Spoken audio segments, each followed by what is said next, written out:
Copeland residential compressors in the 1/2 to 5 ton range are built with 3 different internal protectors inside of them. The first one is the motor overload protector.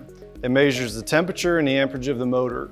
If either of those two exceed the limits of that overload, the overload will open and break the line voltage, shutting the compressor down. The second one is a thermal overload device. It measures the temperature of the refrigerant in the top of the compressor.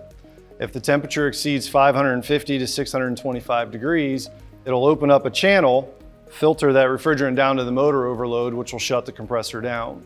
The third one is the internal pressure relief device.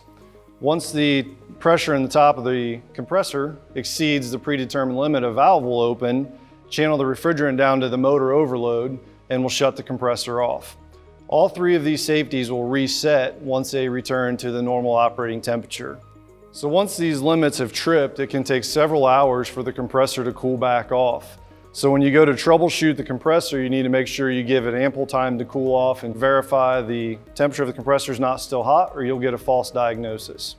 Even though these internal overloads are within the compressor, the causes actually come from the system most of the time, where it can be from lack of refrigerant charge, it can be from restricted refrigerant lines, lack of airflow through the evaporator.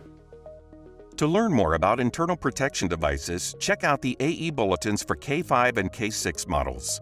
For additional information, please download the Copeland mobile app at copeland.com/CopelandMobile.